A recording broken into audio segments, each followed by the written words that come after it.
नमस्कार मंडळी, मी जयश्री आपलं सर्वांचं स्वागत करते माझ्या नवीन व्लॉगमध्ये. फायनली आमच्या फौजी साहेबांना सुट्टी भेटली बरं का. तर इथं मी जायचं जेवण बनवत आहे.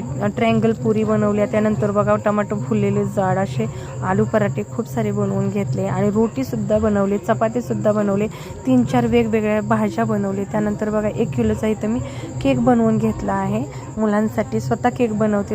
त्यासोबत छोले थोडं उकळून घेतले आणि त्यात असे भाज्या वगैरे मिक्स करून ते पण घेतलं. छोले थोडंसं इथं फॅनच्या खाली का नाही आलू पराठे ठेवलेत. रात्रीच्या 12 वाजता मी आंघोळ करून झोपले. त्याचसोबत बघा इथं 2:30 वाजले, डोळे माझे झाकायला लागलेत. 2:30 वाजता उठलोय. आता सगळं ठेवायचं आहे, पॅकिंग झालेली आहे. चला ड्रेस चेंज करून घेणार आहे. झालं आहे आता शूज घालायचे आहेत. बघा ड्रेस घातला मी. गायीची केस म्हणजे विचारायचे आहेत. गाय रडत आहे झोपेतून, नाही म्हणते जायची.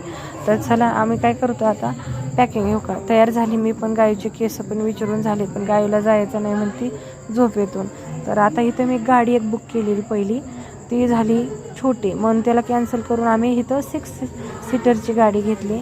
मग ह्याच्यामध्ये फायनली बसलो बरं का मंडळी. लवकरच मी महाराष्ट्रात पोचणार आहे आणि कुठं जाणार आहे हे नक्कीच सांगेन. तर चला फटाफट माझ्या आयडीला फॉलो करून घ्या आणि बघू माझ्या आसपास कोण भेटेल त्यांना भेटून येईन मी. आणि मी फौजी साहेबांना फायनली आम्हाला सुट्टी भेटली. इतका आनंद भेटतोय ना महाराष्ट्रात यायला. चला लवकर भेटूया. Bye bye, take care. Thank you so much मंडळी.